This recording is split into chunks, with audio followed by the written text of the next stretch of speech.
All right, we're live, man. We're back. We are We back. back. GYGB. No more talk show. No, definitely, definitely not. We have definitely Right. stepped up the Right. game. We had to come back, man, because there is a lot to discuss Whole as lot it going on. concerns the heavyweight division. But first and foremost, I am Roberto Flack. My man, Coltrane, what is popping, my dude? First of all, man, it's freezing cold up north.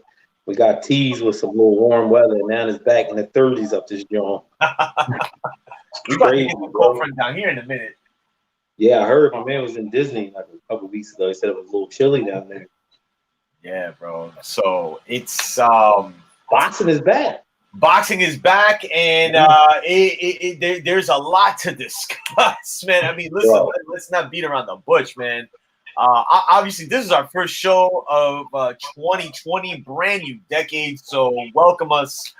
But the one fight, even going into the new year, that we already were hearing about Mhm. was the fight that took place this past weekend. We have a new WBC heavyweight champion of the world, Tyson Fury, as he dominates Deontay Wilder. Right. There's a lot to discuss, man, but just right off the rip, man. I mean, we were kind of back and forth during the fight. So doubt. my pops on a side note, the first fight party me and pops have had, like, I think in the last 20 years, man. So it was That's mad. Yo, from that, LA, man, and that alone is dope, bro. Like, ain't nothing like watching a fight with Pop Duke. You know what I mean? It's absolutely. something different. That's how we got into this. That's how we got into the game. Yeah, man. I was actually telling him over the weekend, man. Like he kind of like low key didn't know about it, but Lesson the parents out there. Kids are always paying attention, you know? yes, you never know. Yeah, they absorb a lot. Trust us. Yeah. So yeah, man. Let me just get your 2 cents, man. As far as just like, I mean, we'll get into the nooks and crannies of like what may transpire after, but as far as just how you saw everything going down, as the fight progressed. Well, like you said, leading up to the fight, most of us, went against our better judgment, with, picking Wilder to win this fight by knockout. And I think that what happened was in the last fight was a bit fool's gold. They always say, the boxer, if you give him the test, the second, this case, second time or third time, the boxer is going to figure it out. He's going to figure out the answer to the test and ace it. And that's what happened. Fury had the book on Wilder. Wilder is, he's a really good fighter. I don't want this to sound diminishing in any kind of way, but he's a guy that's one dimensional. And Fury, he told everybody, nobody wanted to listen. He said, I'm going to crowd him. I'm going to press him. I'm going to walk him down, and I'm going to take the only thing he has is his right hand. And he took it away from him. Wilder's not a guy like Triple G where he has power in both hands. The power comes from one place, and that's the right hand. If you nullify that, which is not an easy thing to do, because listen, let's face it, and people probably forget this. Louis Ortiz was outboxing Wilder, but he got caught and got knocked out. Giving this up too much, allowing Wilder to have too much space. Everything's about spacing.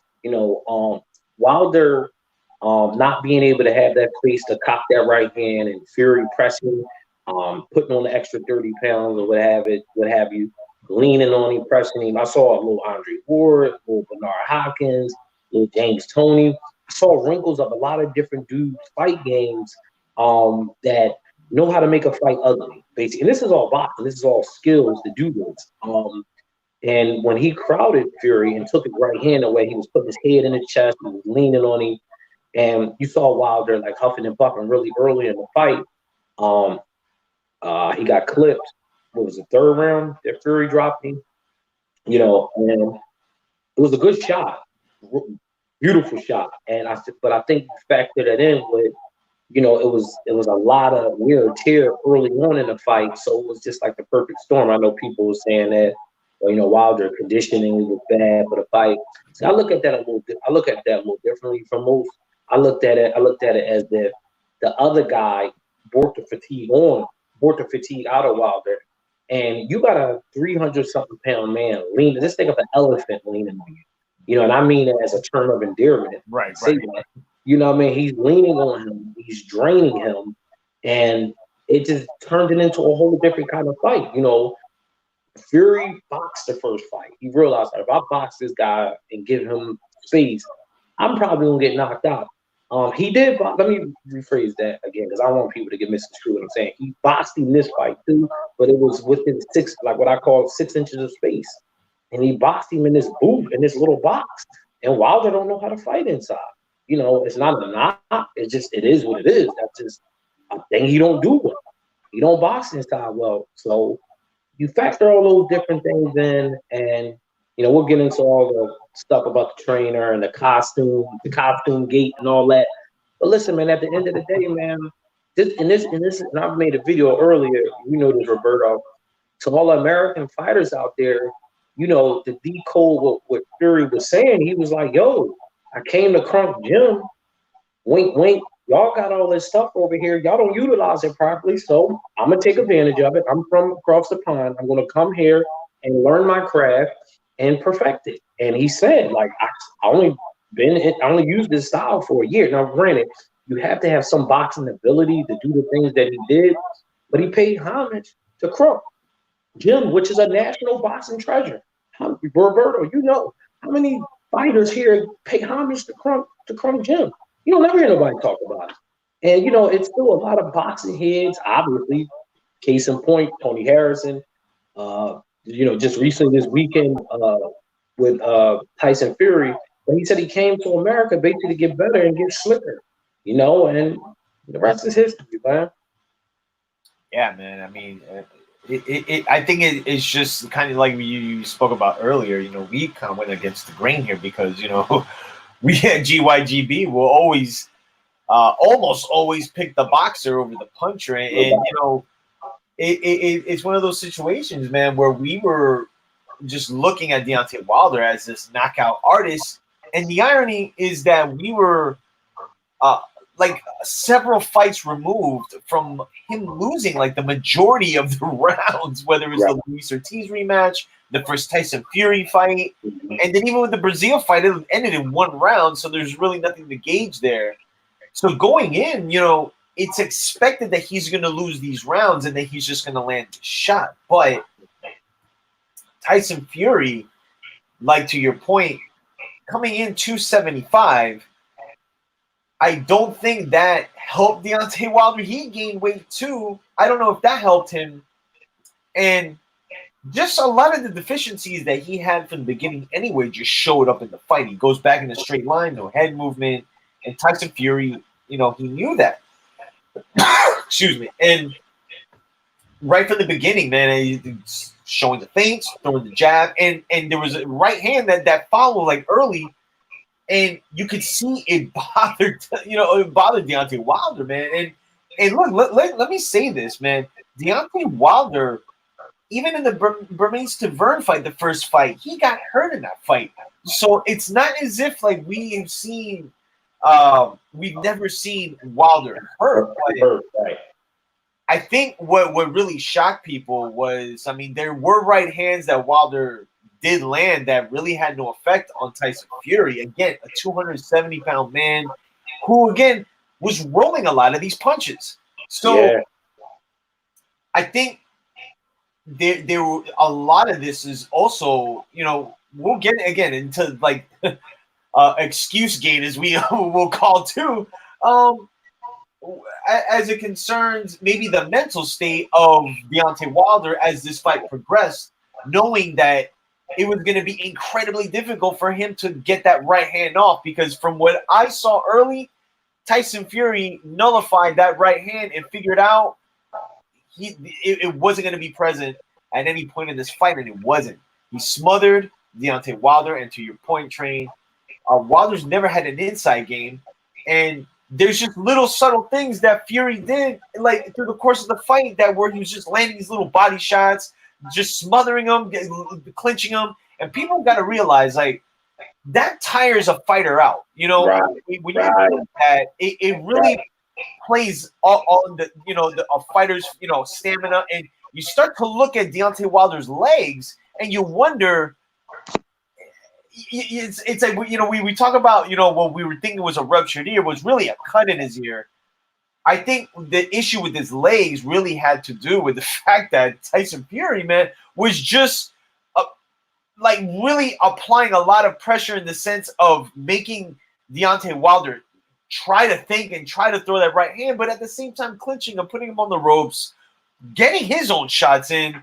And I think mentally he fatigued as well. And that can play from here on downward. And I just think it culminated in Wilder really just fighting essentially for his life, man. And, you know, we'll get to Mark Breland in a second, but there was no point in this fight where Deontay Wilder really had any shot, man.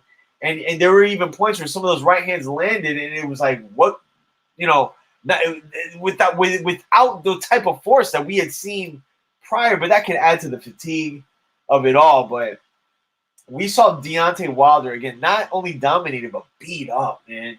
And I think that's really like kind of the eyebrow raising of this whole weekend, because like all of us wouldn't be surprised if Tyson Fury just outboxed Deontay Wilder.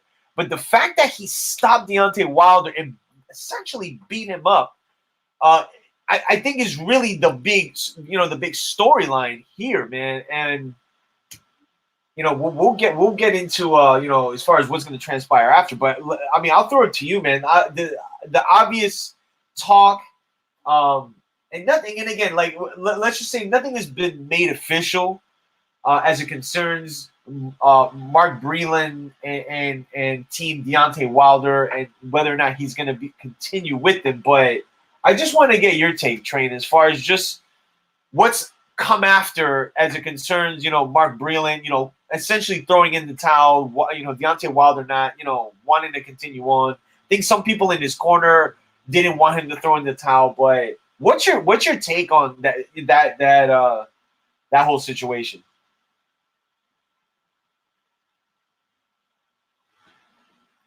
Really big stage, you know, and we talked about you know, different scenarios of big time fights off air, you and I, you know, and this was a big one. I mean, not scenario. We talked about what this stack up to as far as big fights, and we both was like, listen, we didn't even prepare for this being the big fight that it was. You know, I mean, this was a huge fight. So a lot of people, as far as like media outlets, celebrity people, everybody had an opinion on this fight. So because so many people that normally wouldn't pay attention, it makes the stage that much bigger, and it makes the stakes that much higher. So right now, the emotions are all over the place, and Deontay Wilder was embarrassed. And a loss is a loss, right? But you know, these guys, it's easy for us to say that, you know, sitting where we sit, these guys, they work their ass off, they train, they put in the work. And like you said, he didn't just lose, he got beat up. And the fight was stopped by his corner. Now, Deontay Wilder can say that he didn't want the fight to be stopped, but that's his prerogative. You know, who are we to disagree if he wants to go out on his shield? But we also know, you and I, Roberto, as people that watched this sport over 30 years and saw it all unfold, that you got to save the fighter from himself. That's the corner's job as well. You know, he's a 35-year-old fighter, still got fight left in him, still more stuff to do. You don't want to end his career in one night, you know, trying to prove some macho point, you know. So I just think that the emotions are all over the place. You got everybody talking about this fight, and all these guys are liars, because they all say, well, I don't watch TV, or I don't listen to. How can you not? Like, the world is nonstop going on in the palm of your hand. All you got to do is pull your phone up and you get an alert on your phone, not even looking for something. So, you know, I think he was, you know, just emotionally scorned, and he looking for somebody to blame. And unfortunately, in the sport of boxing, in a lot of sports, the coach or the trainer always get the blame when it's a loss, and they don't get hardly no credit when it's a win. And I just think that the corner, other people in that corner, didn't do Deontay, didn't do him any favors by throwing Mark Breland under the bus. I don't know who the guy was, Roberto. The I one think it dude, was one of the trainers that was one of the trainers, one of the other guys. Yeah, not just one of the trainers. He's second. He's second right, in command. right. This guy, so he's kind of a big deal in this corner. And my bad for not knowing this guy's name, but he was basically like, and I'm paraphrasing here. He was like, "Well, I wouldn't have stopped the fight. Like, I don't. You let him go out. Like, you don't. Like, we win and lose as a team. The proper, appropriate thing would have been like, Mark made the call, and that's what it is. You know what I mean? Like, you don't have to say you agree with or disagree. But Mark made the call, and we all follow in pursuit, and we're going to get him back in the trilogy. So you got that going on. So then you got Deontay Wilder flipping and snapping out, saying no, and kind of showing Mark Breland up the night of the fight. And get it, like I said, his emotions were high. You can come down off emotions, but to your point, Roberto, I just hope that you don't get rid of a fighter. Of a trainer like Mark Breland, who probably forgot more boxing than most, former Olympian. And let's not forget this part, Roberto. We talked about this. Deontay Wilder, if we went to a gym and told Mark Breland 10 years ago, hey, listen, this guy threshold is going to be a $15 million purse. He'll make some $1 million payments, but his threshold is $15 million. We'll be like, well, where do we sign up at? You're like, for a guy that, with his limitations, and to be able to become world champion and make 15 million, but I got one better for you. He made 15 in his last fight and going to clear like almost 40 for this fight. 25 guaranteed, right? With 25 guaranteed. So let's calm down. Let's bring our emotions back. This is a guy who was the last two fighters to get this type of purpose? Not named Pacquiao and Mayweather. Even Canelo Canelo got there. Not even, yeah. Canelo's guaranteed, but like two guys like that, yeah. So at the end of the day, Mark Breland, it's a loss. And whatever happened to Styles make fights?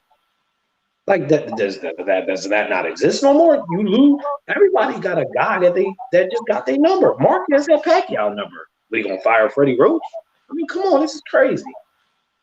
Oh, trust me when I tell you, man. Like, if people think that this automatically makes people like to do the triangle theory and like, oh, well, Joshua would beat Wilder now. Like, the brick, man. You know what I'm saying? Like, that's what I'm saying. It's like, you touch on a great point. Styles do make fights, which again just adds to the irony that, I think a lot of us looked into this fight like Fury just took it like he was just gonna say, I'm gonna just waste this away. And again, we're coming off the Andy Ruiz performance of Anthony against Anthony Joshua, so we're like, oh, here we go.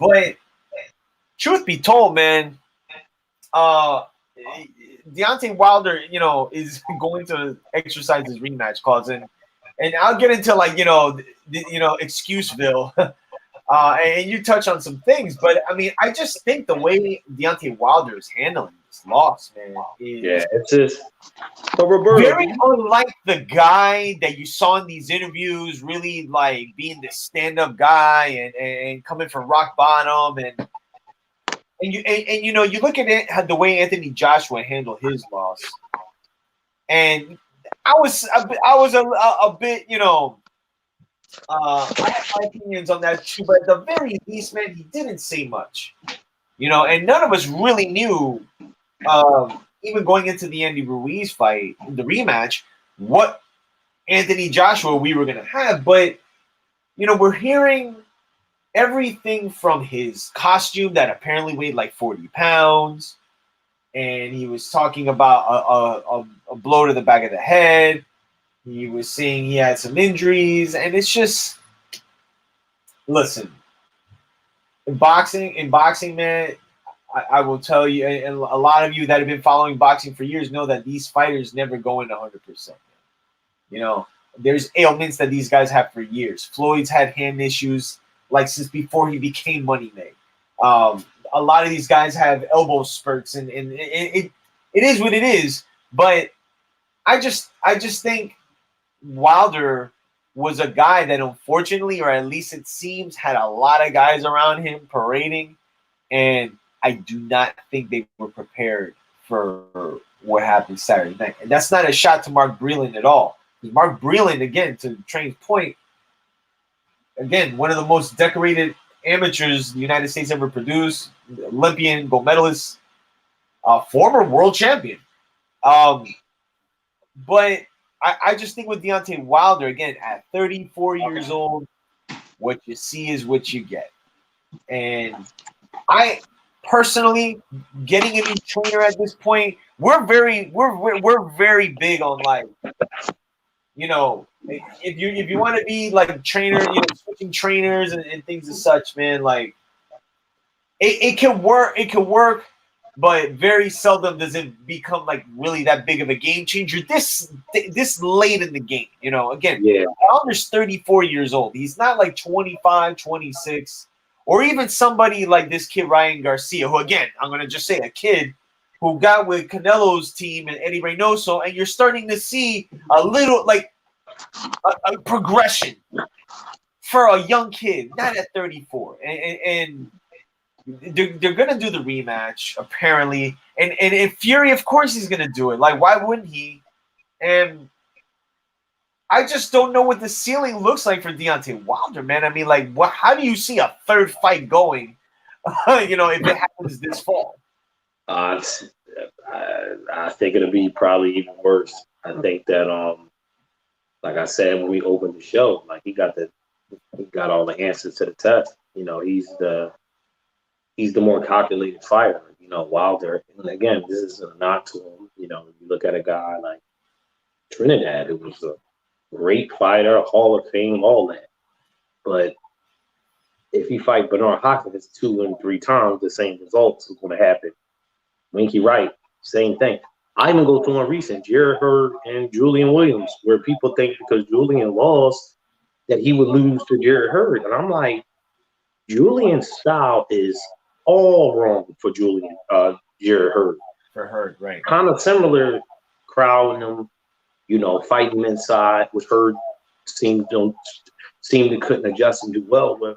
The same difference. I just think that because financially, that's the only reason why they're going to do a third fight, because the fight did so well. But anybody that knows anything about boxing knows that it's not going to be any different. What can Wilder do? He's boxing next time? He's going to use a jab to go, which these are none of the attributes that he possesses. And these aren't things that you could just learn at 35 years old. That don't mean he's a bum. It just means that it is what it is. It is what it is, right? You know, why wouldn't you do this? Why wouldn't you do it? You know, this is a layup for you at this point. Yeah, I mean, you got to think. I mean, he has a third fight with Wilder. Let's just say it's in the fall. He gets over that. I mean, him and Joshua is like that's the British fight in the history of boxing. Let me just say something about that, because I don't think people understand how big of a. Can you imagine that event, man? Like, that would be like a world event. People don't think we're crazy. That fight will dwarf Pacquiao and Mayweather. I know that sounds crazy, but I don't think people don't understand how big boxing is over in that. They can put that in one of those big stadiums, right? Those soccer stadiums, and fill the seats and fill like 100,000. I guarantee you'll sell out. You talking about that might be the largest for the undisputed heavyweight championship of the world, might I add, if that becomes the case. And two guys that have a really big fan base. Like we used to joke about Anthony Joshua. He had like 10 fights and had like 6 million followers. Right. But no, all jokes aside, you know, that's the type of fight, right? Now this is gonna sound crazy, and this number I'm about to throw out there, that might be like a $500 million purse.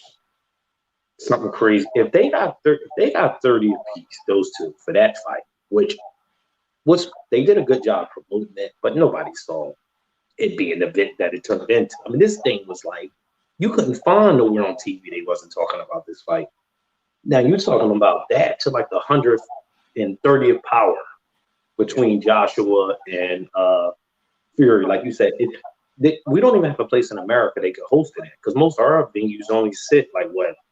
The MGM, what is it, 16,000 people? At max capacity, I think 20,000. What you gonna have it at the Staples Center? which only sit like 40, 50,000 people. Come on, They'd man. have to have it. They'd have to have it at Jerry's, Jerry World, or Even that might not be big enough. Crazy as that. yeah, I know. I can't think. I mean, yeah, and that's the crazy thing, man. There isn't a fight right now in the United States between whatever. I mean, it doesn't matter who it is. Those two guys, if it becomes the fight, that's the biggest fight in British boxing history. But I guess if you do I guess how much they would make there in relation to what Pacquiao with it, maybe. I mean, you might have to be, I'm telling you, picking through the dollars and everything, man, because that would be a massive, massive fight. And listen, to argue in comparison to Mayweather Pacquiao, those guys, granted, Fury's would be still 32, 33, 32. And Josh was only 27, 28, maybe hitting 30. They're still relatively young. It's not you wait and do that fight. Because people's asking when does that fight need to happen. I said you don't need to rush that fight. You can do that next summer. Next summer, right? This do it time, next summer. or something, next spring. That's money in the bank right there for you. It's And the more they wait, the more bigger the pot will be for that. Yeah, man. One thing I wanted to touch on, man, and I guess before we wrap up, and I guess it'll segue into this weekend. Well, we do have a fight this weekend. Yeah, I know. Mikey Garcia and Jesse Vargas, which it's again kind of. Mikey got the weirdest career, bro. I'm hearing stuff about Devin Haney, and I don't know. I don't know. I don't know. But I think one of the obvious things we noticed, and again, the casuals wouldn't have noticed this, but us boxing fans that are kind of understanding of the climate as it concerns different promoters, networks, and things as such. I mean, one of the things that was a backdrop to this whole event was the fact that PBC and Top Rank got together and made a massive event, man. I mean, listen, I don't think there's anybody that you didn't talk to between that week that wasn't talking about this fight or wasn't, in some fashion, seeing it in some capacity, and even leading to that weekend, the college basketball games, they had order the pay-per-view, the ones that were on Fox and the ones that were on ESPN.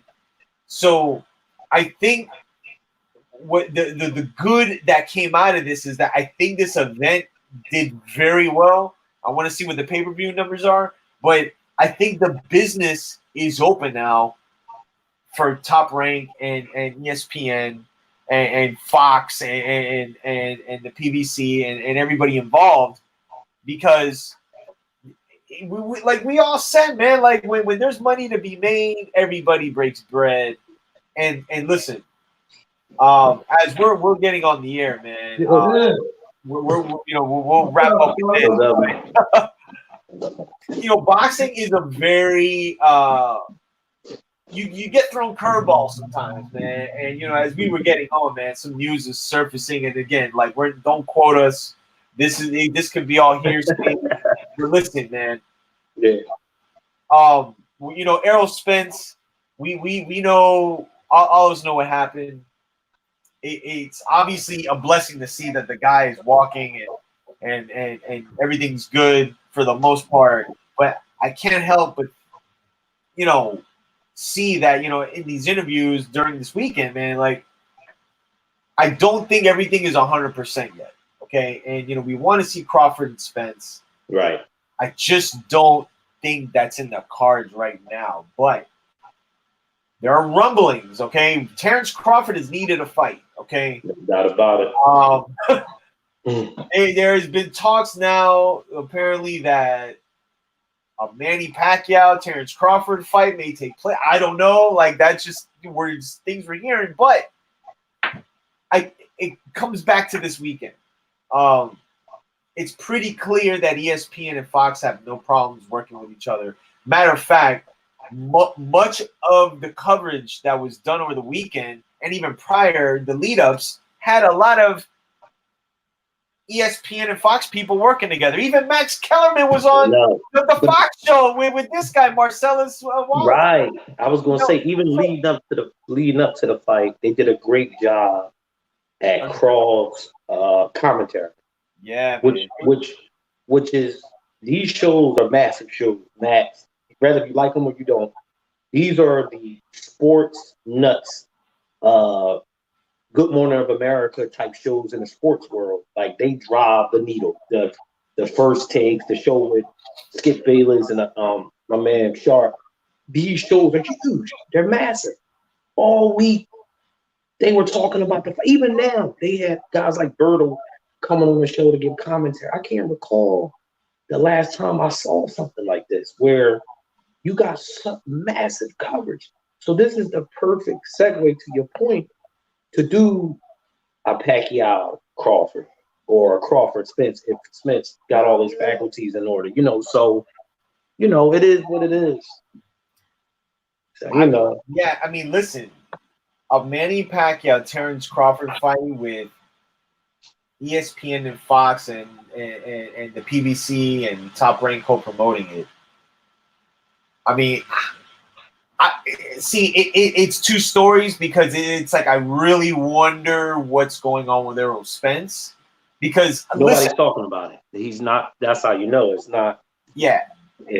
I think all of us collectively believe that Bob Arum and Al Heyman have spoken about Crawford Spence. I think that the fact that this fight got made, I think that fight has been on the table, and you can't think of any a bigger fight as far as that has some commercial appeal that they could really do. I'm wrapping up anyway. Go ahead. But you think now what a fight like Terrence Crawford, Manny Pacquiao, and Terrence Crawford could be, man.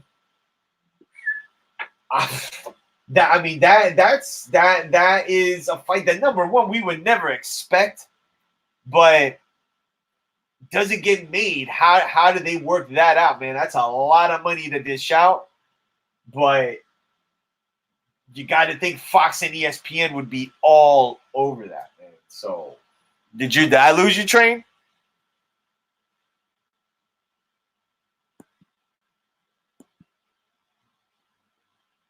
I think I lost Train. Yeah. All right, well, we're going to wrap up, man. So, yeah, we're back, man. We had some technical difficulties in the past couple of months, but, we are back. We appreciate your patience. But that's pretty much it, man. Let us know what you think about Wilder Fury. What happens in the rematch? I'll be quite honest, man. I really think it's going to be much of the same. 270-pound guy who's going to give you looks and jabs and not give you really much of any real estate to throw that right hand. And I think Deontay Wilder really has to come to grips with what transpired. And can that all be corrected in 6 to 9 months? I don't know. So any case, man, appreciate it. Follow us at Garage Grove Boxing on Instagram, on Facebook. Facebook.com/GYG Boxing, man. So until next time, we are out. Peace.